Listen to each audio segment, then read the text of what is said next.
Hey guys, welcome back to the channel. Today's video is another installment of Get Your Life Together is what I like to call it. And today is going to be all about productivity. So I'm a full-time working mom of 2 kids, and being as productive as possible is a very important part of my lifestyle. And one of my favorite quotes is, if nothing changes, well then nothing changes. So let's get out of that stagnant mindset, and I'm going to share with you my top productivity tips, tricks, hacks. So all this stuff is going to help you keep your days super organized and productive while staying on task. And my goal here is to make this very realistic and very simple so that it's really easy to follow and to implement into your everyday life. So my number one hack is to get yourself a planner. And I'm talking about a tangible planner, so something that you can see, something that you can touch. There's just no way around it. I'm a big fan of the Day Design ones by Blue Sky. You can get all different types of price points. They have ones that have budgets in them. They have ones that have meal planning, anything that you would need. I've tried a few now, and my personal favorite by far is the kind that has not only the scheduling on the side where you can put the time and what the task is, and then it has your to-do list for that day on the side. And then this one also has the monthly view, so you can see the whole month laid out. I use both of those personally. I use the monthly for my bills and my budget and to keep track of all that. Now, I do think that you can use your calendar in Outlook for work, or there's really good apps like Trello, stuff like that. But there's just something about a tangible physical planner where you're writing everything down. You can get a smaller one that you carry it around with you. I just feel like I need to have stuff written down in order for me to really kind of wrap my head around it, if that makes sense. Especially when you're managing personal stuff and work. It's great to have all your stuff in Outlook for work, but I also think it's important to put it into your planner, because trying to be a working mom or a working dad, or if you're managing your household, trying to do all that in 20 different apps and stuff like that. I just like one planner where I have everything in there. It keeps it really easy and manageable, and it just sets me up to be as productive as possible. My next tip is to get yourself a notebook. Get yourself a few notebooks. I keep one in my nightstand. I keep one downstairs in the junk drawer. I keep one in my office. I keep one everywhere so that anytime anything comes to mind, like a to-do or whatever I have to do, or say it's a really good idea or something for a work project, just anything that pops up in your head, just jot it down in your journal. So here's my running list of things that I would like to accomplish this week. And not only is this to-dos, this is fresh new ideas, goals, anything. Just write it all down in one place. You can also use the notes thing on your phone. That's what I'll do too. I'll type in some notes if I'm in the car and an idea comes to my head, I'll type notes in there. So then what you're gonna wanna do is, once you have everything written down, or you have the notes typed into your phone of things that you would like to accomplish, either you have to get it done or you want to get it done, or it's just some random idea that pops in your head. Just document everything, and then you're going to sort through that list. Now, if you Google online, just type in priority matrix, or my favorite is the Eisenhower matrix, and it looks like this. It has 4 different sections. Now, there's a bunch of different configurations of the same type of idea, just to help you prioritize your to-do list and to really look at what's important, what needs to get done first. This will really help you if you're having a hard time prioritizing your tasks, because each day you don't want to look at a running to-do list. It's overwhelming, it's not motivating, and you're going to look at every single item on that list and you're going to be I don't want to do any of this. But if you have it narrowed down to 3 things, you're going to be less overwhelmed. It's going to be easier to focus and tackle those items. So the one that's the most confusing to me is the not important, urgent. If it's not important, how is it urgent, right? That's what you're thinking. So basically, those items are anything that's going to prevent you from reaching your goals. So for example, by saying yes to someone else. So if someone calls you and says, hey, can you help me do this? Or hey, can you help me do that? By you saying yes to them, you're going to have to carve out time of your day where you were planning on getting things done that were your goals, that were gonna help you move the needle to get where you wanna be. So by saying yes to someone else, you're saying no to yourself. And that's a big thing that I've come to realize. You really have to watch those things because they turn out to be time sucks. While it's great to help other people, if you have time, don't get me wrong, but don't put aside the things that you have to get done to help other people. So you're gonna take your running list. So for me, I have this list, and this list adds up. I mean, I feel like I check the items off, and as fast as I check them off, things are popping into my head and I'm writing more things down. You're gonna take those items and you are gonna categorize them into your matrix, and this is what's gonna help you figure out what is important, what needs to get done first, and what can wait until later. So I go through, and obviously important, urgent. I have a major leak going on in my car right now. So that is number one on my list this morning. First thing I did was I called the dealership and I got that appointment so that I can get my car fixed. That can't wait. But something like scheduling the dentist, it is important because I do have a situation going on. It's not urgent. It's something that I can schedule into my week, if that makes sense. If you have a deadline on a project, or say your boss sent you something and he's like, I need it at 3 o'clock today, that's gonna be in this important, urgent. So things that have to get done right away, like there's no negotiating there. Something that is not important, not urgent is, for me, like organizing my desktop and my folders. Like I know I need to do it eventually, or going through your phone. Like if you have tons of photos and videos and it's just clogging up your storage and you need to sort through them and put them either on like an external drive or in Google Photos, something like that. Something that you need to schedule in, but it's not gonna fall in like your top 3 to do. Because if it does, it's gonna take up all of your time and it's gonna take away the time that you should have been working on a project or doing things that really matter and that need to be done right away. So also in the not important, not urgent, these are time sucks. So these are things that you're gonna try to avoid if possible, or you're gonna schedule them in last in your day. For example, I need to clean my shower, but there's other things that I need to do. So that gets put into that not important, not urgent box. So once you have your to-do list and like your brain dump, everything that you put into your running list of tasks, and once you get it all sorted, then you're gonna put it into your planner. So I like to divvy everything up for work and personal. Real simple here. I literally take like staples or anything to make a straight line in the center of my to-do list, and I split up personal and work. I go to the priority matrix.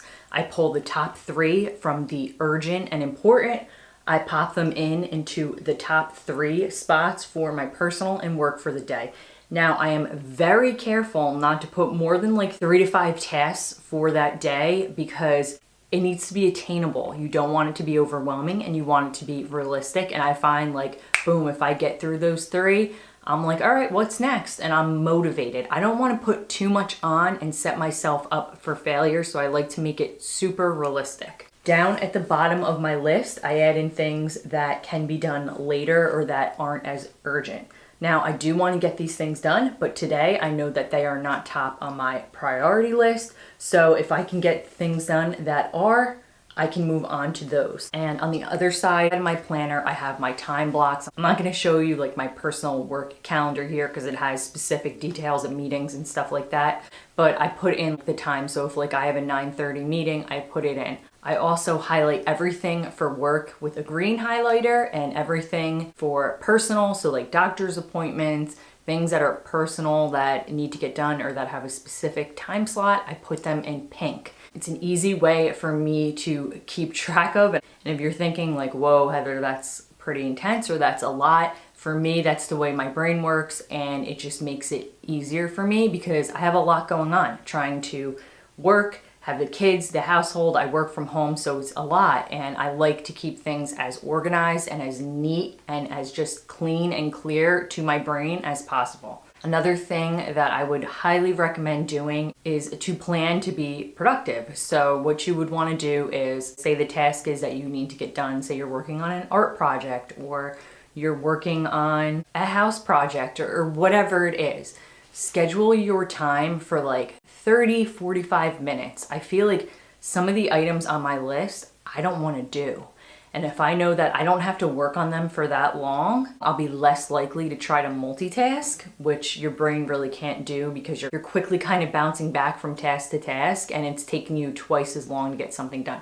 So what I do is I set my time for smaller increments of time so that, okay, I know I can just push it out for 30 minutes and then I can switch over to the next thing. And I find that I'm getting things done so much faster. This is something that I've been working on for probably like the last year, and I've noticed a huge change in how productive I am. And I still multitask, don't get me wrong. Like, I'm not gonna pluck my eyebrows and not watch TV or listen to a podcast while you're cleaning. Like, stuff like that, that's not what I'm talking about. I'm talking about when you have like two sets of things that require your undivided attention. Just try to focus on one thing for like 30, 45 minutes. And then when you get to the end of the time, switch on to the next thing. And I just schedule this into my calendar so that I have time to get done what I need to get done. Another tip is don't include things that are like no-brainers or habits into your to-do list or on your planner. You can, but I just think I like to keep things super concise. And if you're including fluff, for example, something like walking your kid up to the bus stop, stuff like that that are habits that you know you have to do, or answering emails. If it's something that like, okay, I have to do it anyway, I'm not talking about that specifically, but if you have like 200 emails and you know it's going to take you a big chunk of time, then yes, you're absolutely going to want to schedule that into your day. Let me give an example for myself. So I've been trying to work out. So something like that right now, it's not a habit to me. It's not an automatic.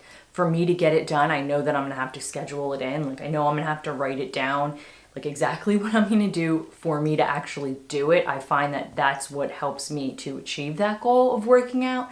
But for you, if you're someone who wakes up every morning and you go on a run, that's habit, that's just natural. Like, don't add that to your plate if it's something that you've already mastered that habit and it's part of your lifestyle, if that makes sense. My next tip is to take advantage of the days that you are feeling good. So for women, typically there's different weeks out of the month where you're more productive. I've read a really, really good book. It's called In the Flow.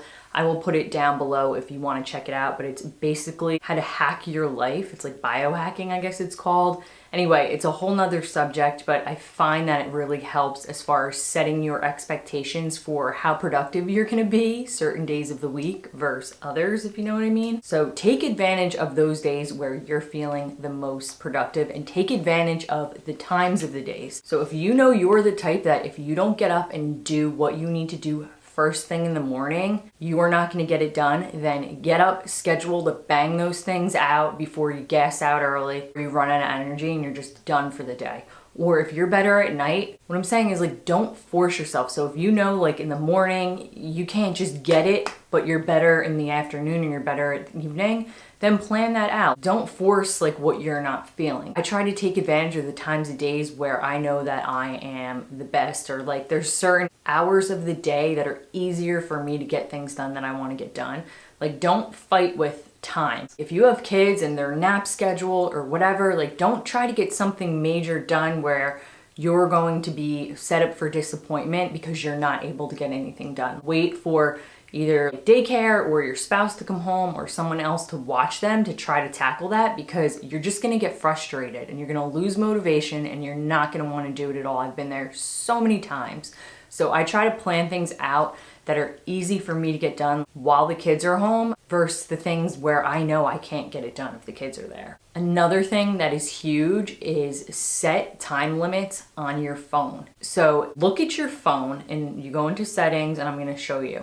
And it's going to show you time limits, and you can literally see what app you spend your most time on, and you will probably, and how long your screen time is. You may be fully aware, or you may be completely blown away. Like, wow, I spend 4 hours of my day just browsing on Facebook, looking at what other people are doing. So what you need to do is set the time limit in your phone. Like, for example, on Instagram, I have it set to an hour. I know when I am scrolling mindlessly and I say to myself, like, you're being distracted right now by this. Is you scrolling mindlessly going to help you get where you want to be? You need to be aware, and you need to say to yourself, Is this getting in the way of what I should be doing or could be doing to help me meet my goal? And the last tip to be more productive is to tell yourself that done is better than perfect. And for me, that's been like a game changer because I tend to be a perfectionist. Like, I want it to be perfect.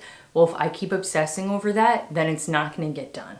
And it's gonna take me that much longer. So just try to get started, and you're getting further by actually getting started and doing something than trying to perfect it, because practice makes perfect, and the more you practice and do it, the better you're gonna get at it. I have linked down below some of my favorite planners. I put like my budget planner that I use.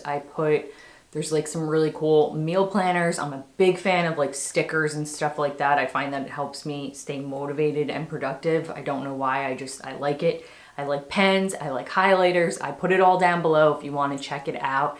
I hope you guys like this video. Check out my other video of how I plan and organize my day. And I'm gonna do some more videos in this series. I hope this helps some, and share down below for others like your favorite productivity hacks. I would love to hear it. I am always looking for new ways to try to stay on task and keep myself motivated, and I'll see you guys in my next video. Bye guys.